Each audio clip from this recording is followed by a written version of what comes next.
My guest today spent over 12 years at Amazon building amazing digital experiences, some of them from a complete blank canvas. One example is the Treasure Truck, which is pretty cool.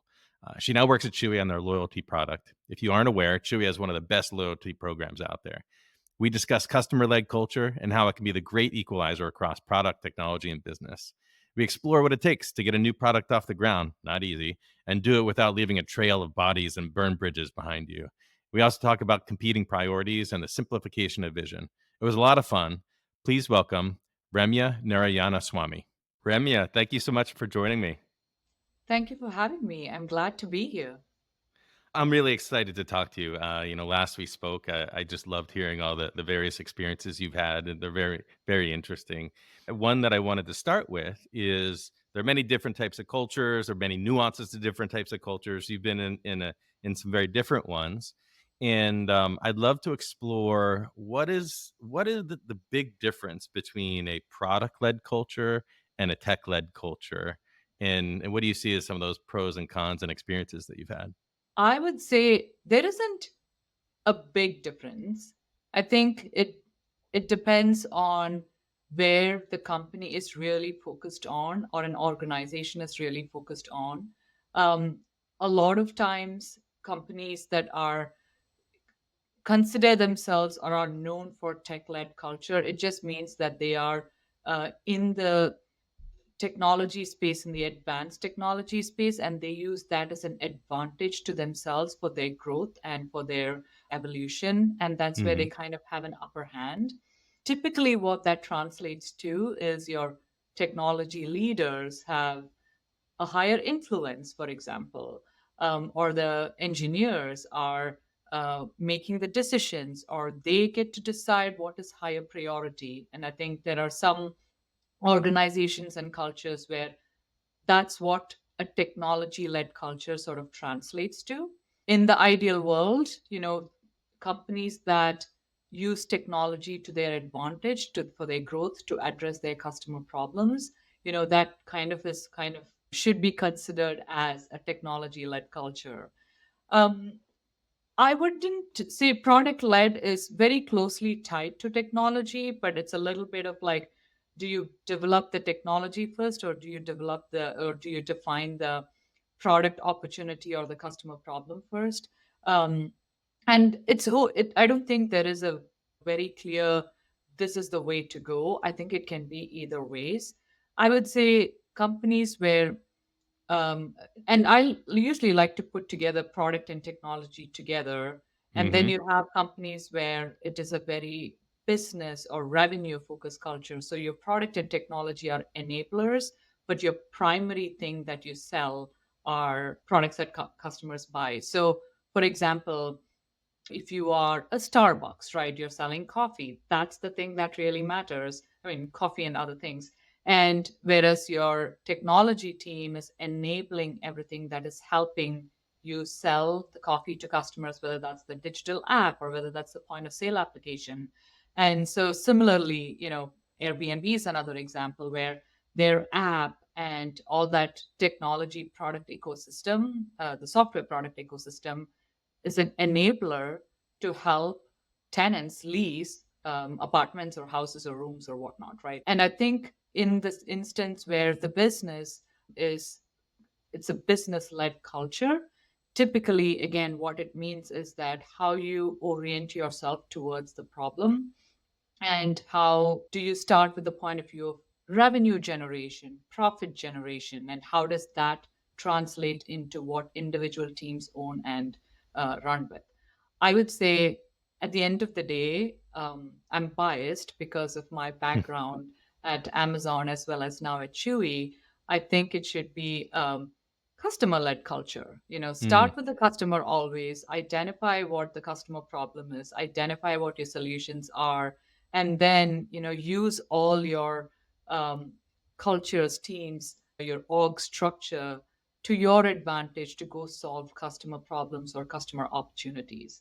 So I think, and many companies are already doing this, right? Like both the companies that I have worked for or currently working on, they always think of customer first, right? And so start working backwards from the customer And whether it is the technology that's going to solve the problem, or if it is smart pricing that's going to solve the problem, or if it is something else, some partnership that's going to solve the problem. Go figure out what you need to do to solve a customer problem or serve a customer need or an opportunity.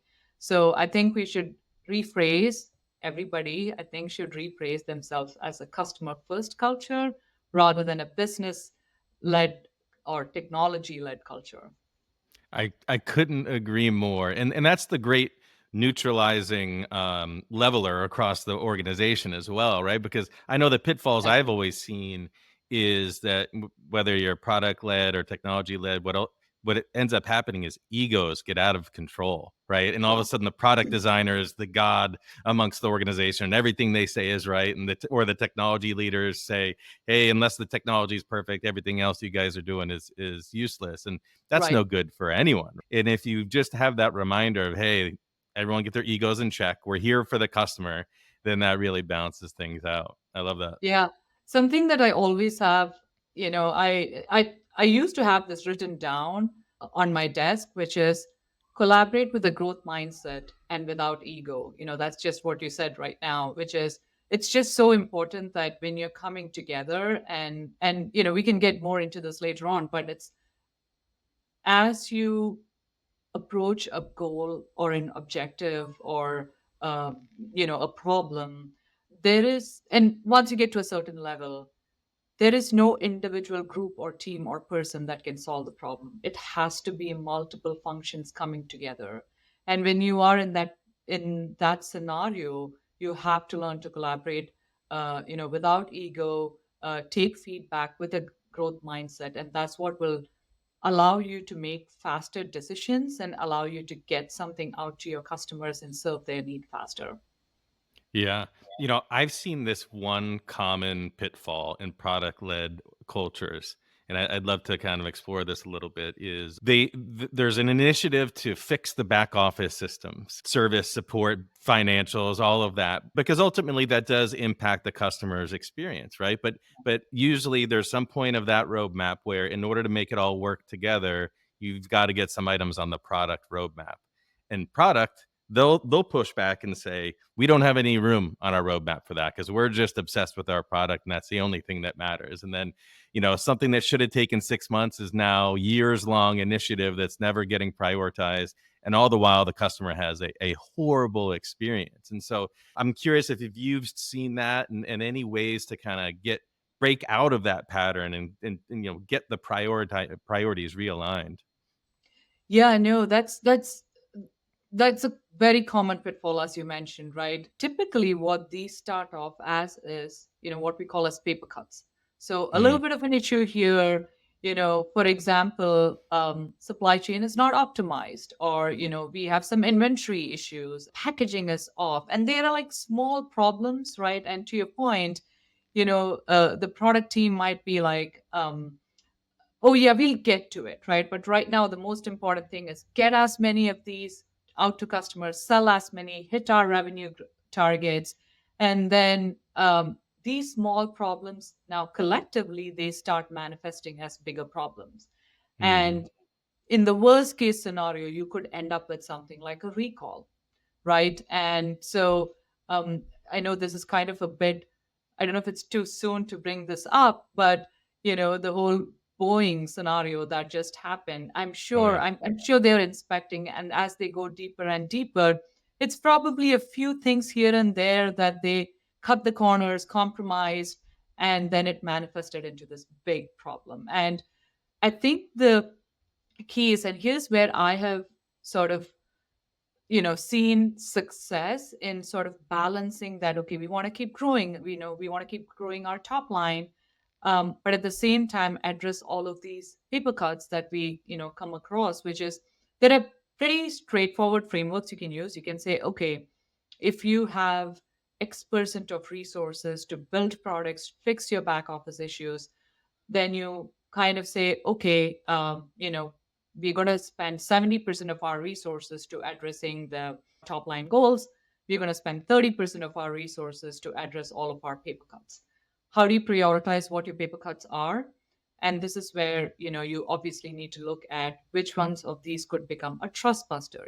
A simple framework to use is anything that's a trust buster is always priority zero. That's the first one that you address.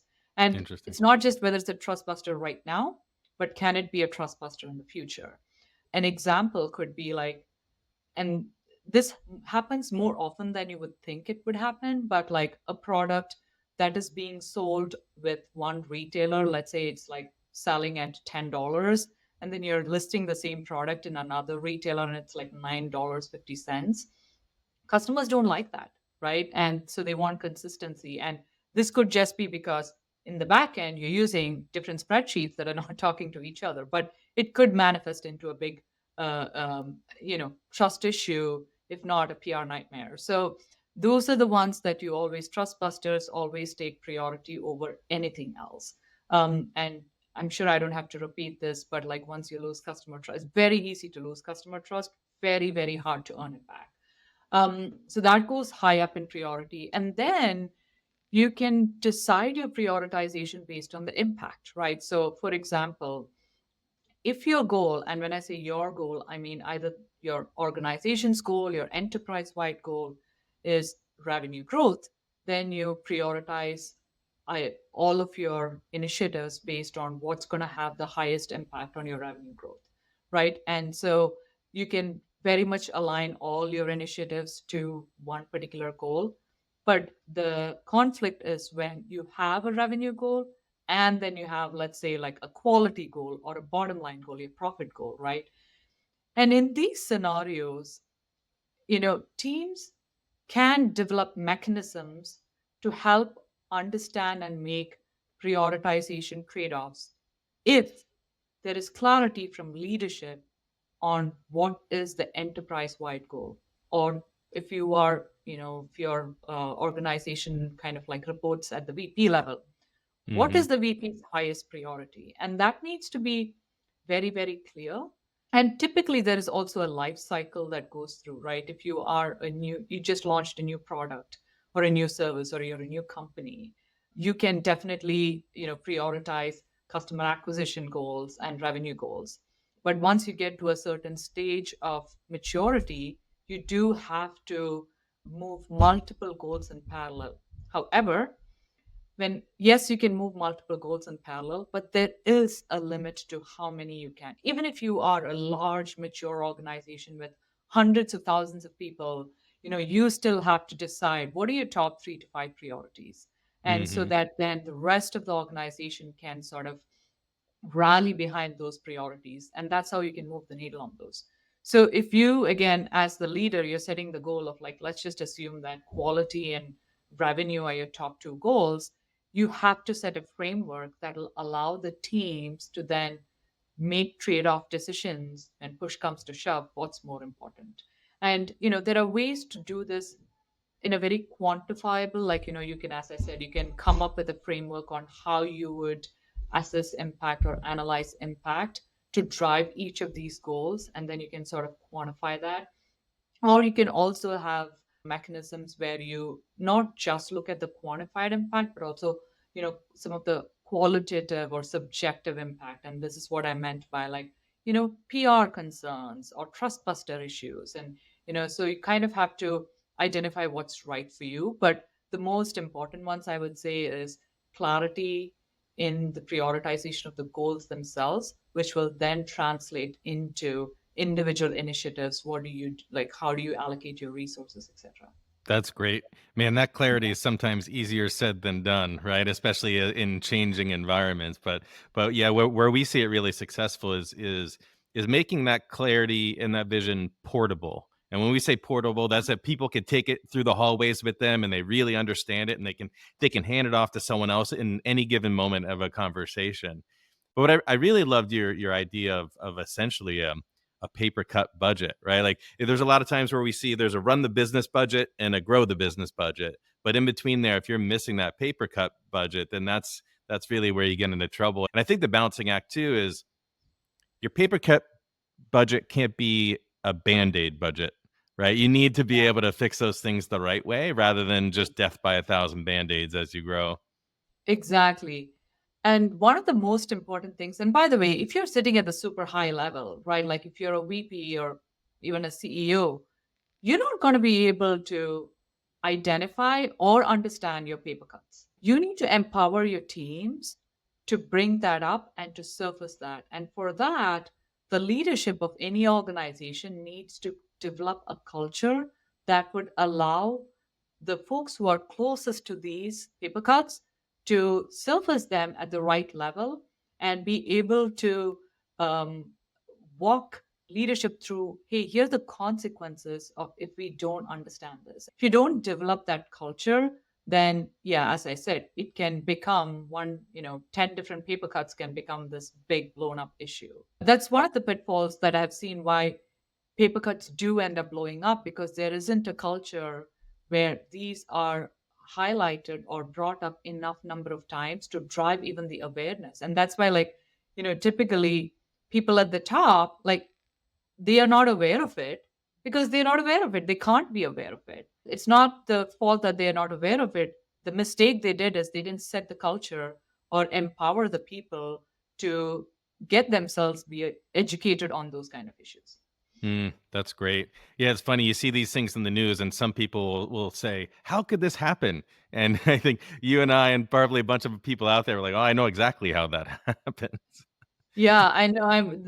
I think a few years ago there was a financial services institution where I think the whole issue was they were creating customer accounts which are without the customer's permission. And if you just think through that problem, and I think the CEO was asked to testify. Of course, the CEO did not know, because the CEO probably created a goal that said we need so many millions of new customers this year, and left it at that, and left it to the teams to decide how they're going to acquire that. And so the teams are now somehow motivated, or their goal is to just create customer accounts, and they found a loophole to do that and achieve their goals, right? But the spirit of the goal is lost, and there was no, again, mechanisms or a culture that would have prevented this from happening. That's great. It's funny when you first said that about CEOs, my initial reaction, and this might be my control issues, was, "Oh, but I want to know what all the paper cuts are." But obviously I know that that's the wrong approach, and that you're right. I mean, really empowering the team and giving them the space and the budget to, as they see the paper cuts, address them is really the way to go. I love that. So Remya, I'd like to switch gears a little bit to getting something off the ground, building a digital experience from a blank canvas. You've done this. It's hard to get things off of the ground, and I'd love to hear a little bit of your philosophy on how do you do that? How do you figure? You talked about trust earlier. You got to build that trust internally as well. Just curious your philosophy. It's hard, but it's actually a lot of fun, at least for me. And that's why I've done this over and over again, right? The typical approach, and this is where actually some of these, the tech led, the business led, product led culture, it actually is not a problem initially. When you go from zero to one, it is one of those, I would say it's a honeymoon period where all teams actually come together to solve that one problem, because you really need a product or a service to get it out the door, to get your first set of customers. And typically in this phase, the early phase, you're depending on what you are launching, whether it is a digital product, whether it is a service, whether it is a hardware product. And in all these scenarios, usually it's the technology team that drives to get you to that 0 to 1 stage. And that's Mm, because, again, fundamentally, you need to have something. Even if you're selling a service in these days and ages, right? Like, it is still like you might be running a salon or a spa or whatever. It's a service. You're essentially selling a service. But how are customers finding out about you? It's usually online. So there is, I think we have gone to that phase in our social evolution where pretty much everything is digital first. And so in that 0 to 1 phase, when you talk about trade-off decisions or priorities, usually it is very much focused on what is that, MVP, minimum viable product, or in some instances it's called minimum lovable product. So what is that minimum number of things that you can build into your product that will feel compelling and attractive to your first set of customers. And usually these are your early adopters, right? And so the reason it's called minimum viable product is you only want to build enough to get those early adopters. And once you get those early adopters, you can actually learn from your customers and then decide what you build on top of that. And so even if it is like a product like kitchen utensils that you're selling, right? There are always going to be early adopters to that. And then once they use your product for a while, they're going to give you feedback, and then you improve on your product, and then you try to get the product compelling for your sort of your mass market adopters, right? So that's kind of your next evolution of growth. But yeah, going back to the 0 to 1, the toughest challenge for 0 to 1 is usually you start from like, blue sky, there's nothing on paper. You have to define what you're going to build. Mhm. And that is usually the toughest one. And a lot of customer research goes into it, a lot of insights, a lot of collaborations and partnership with either your own internal teams, or it could be even outside partners and vendors. And so getting something from, I'll give you an example. I used to run this program called Treasure Truck at Amazon, right? It started off with this idea of we want to have an ice cream truck for grown-ups. What does that look like? Right? And then going from there to this experience of like, okay, there is an actual physical truck that goes around, but there is a digital companion to that where customers can find out what's in the truck on any given day, get excited about it, place an order, then actually come to the truck to pick it up. Right. And so to get from that one sentence of what does an ice cream truck for adults look like, and then coming up with this entire vision. So I think I would say that early stage of clarifying what we need to do, that's the first step. And then getting buy in from a set of folks, either internal or external, that this is what we need to do. And I think that piece can be quite challenging. The challenging part here is, I mean, if you have clarity on what you want to do, you write it down. Some people do, detailed memos, documents, like how we used to do at Amazon and now at Chewy. Other companies do PowerPoint presentations. But regardless of the format of how you want to convey what you want to do, you always have to remember that people, the audience who are reviewing what you want to do, have their own perspectives on what this should be. And typically at this stage, you don't have a lot of data to go off of. So there's a lot of judgment involved. And it is upon you, if you are the person who is kind of owning setting this vision, you're going to get a ton of inputs. And for me, the thing that I had to learn really well is everyone, when they provide input, it's best intentions, right? No one's trying Mm. to distract you, no one's trying to throw you off your game. It's best intentions. However, not every input is equally valuable. So being able to sort of filter out the ones that are like, okay, those are interesting ideas, but the ones that are actually, this input is very critical to the success of your product or your service, whatever you're launching, right? Being able to remove, filter out the ones that are thoughts, opinions, and the ones that are actually critical to the success of your product. I think that is probably the hardest skill to develop when you're going from 0 to 1. And again, as I said, like most people are providing inputs, opinions, judgment with best intentions because they genuinely believe, especially if it's contradicting what you are proposing. And they're doing that because they genuinely believe that that is the right way of doing it. And once you identify what are the true inputs that you want to incorporate and actually leave out the ones that you don't want to, you still have to articulate that and bring them all along in your thinking such that once again we can all be this, you want to come together as a team behind this vision. And you can't achieve that, you can't be one team unless you actually are able to influence others thought process and make sure that they understand why you included some input and why you did not include some of the input. I would say if something takes about a year to get off the ground, you're spending about your first 6 to 8 months doing these set of activities. Once you know what you want to build, then your engineers and your business development partners and your sales team, and everyone's going to come together because at that point there is clarity in what you need to do, and it's just a matter of execution. But it is bringing everyone aligned on the thinking that is the most challenging part.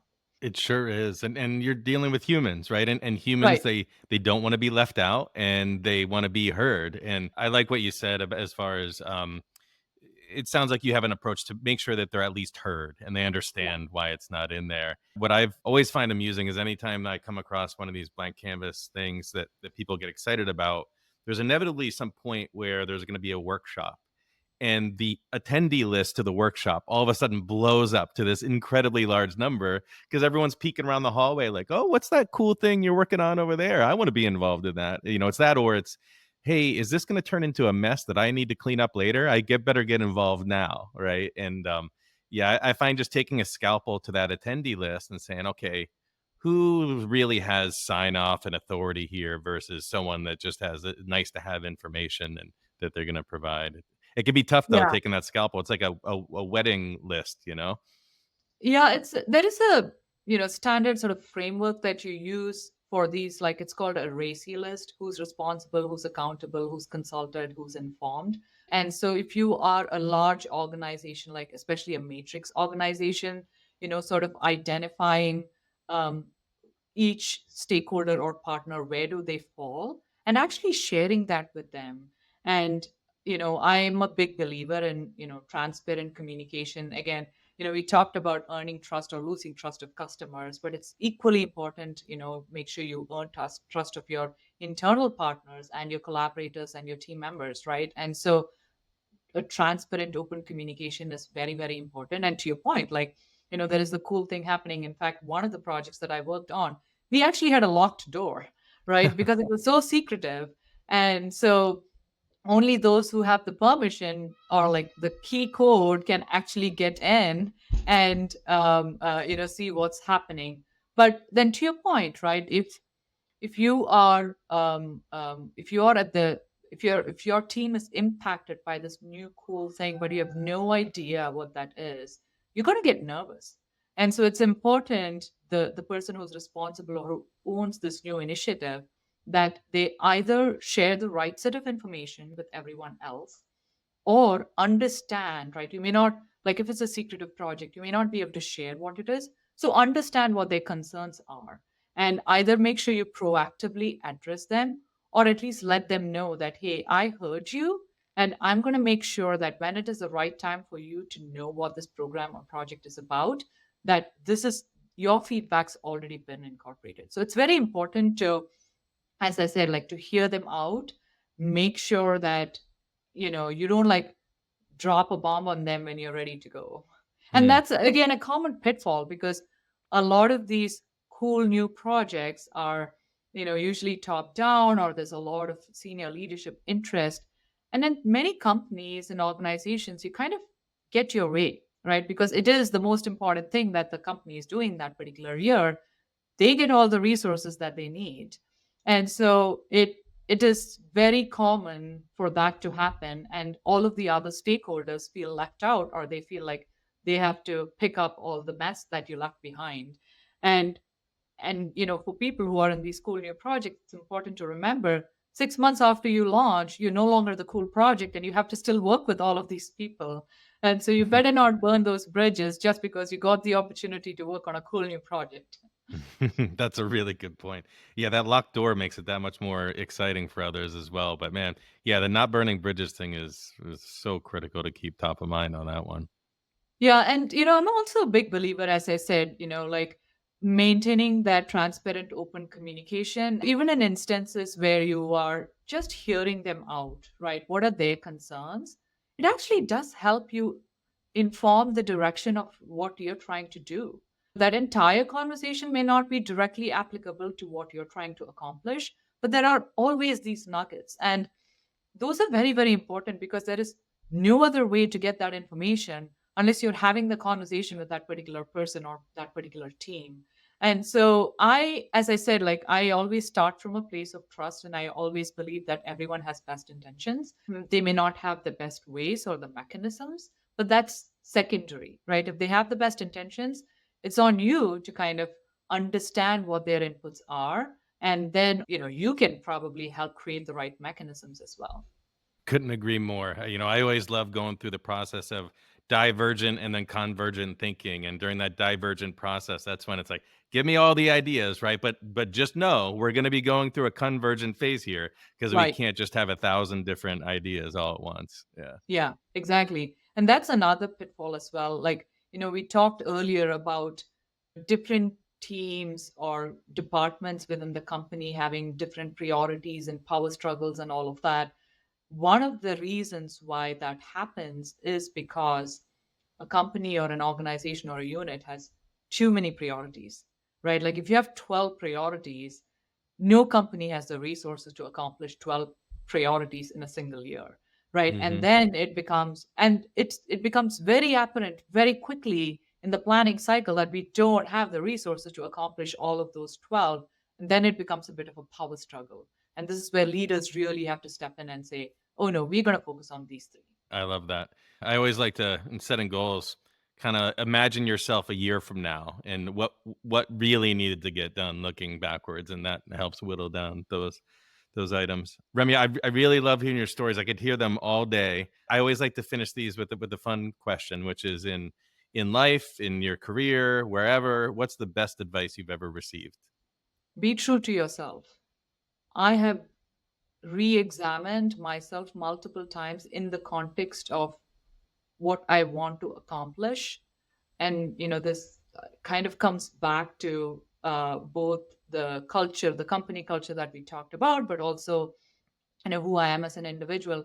There have been instances in my career where I disagreed with how my leadership thought about, and even I would say, like, what their morals were that did not align with mine. And I knew that if I could adapt to them, I would Mm, probably grow faster. But I have chosen not to do that. At every stage in my life and my career, when I had to make a decision of, like, this doesn't seem like too much deviating from how I would be as a person. It's just a small change. If I can do that, I can get this promotion, right? And I've sort of like never actually made that and always stuck to myself, been true to myself. And I'm like, you know what, this is not me. I couldn't justify this. Maybe I'll get the promotion, but if I am trying to, go to an interview and I'm trying to justify why I did that, I couldn't, other than saying like I wanted that short term promotion, right? And so I think it's very, very important. And I also, and this is something, obviously I teach my kids, and whenever I have to make a tough decision, and all through my career, all through my life, right from which college I want to go to who I want to marry, to where I want to work, it's all about, like, being true to yourself. And I know people talk about how, there are people who make decisions with their heart and their brain or their head. I actually don't think there's a huge difference between the two if you are, again, being true to yourself and being honest with yourself. And so I feel like that's kind of like sort of the guiding philosophy that I have. I love it. That's a good one. Oh, Billy Shakespeare's Hamlet still fundamentally relevant today. Yeah. Fantastic. Yeah, absolutely. Remya, thank you very much. Great having you on. Thank you for the opportunity, George.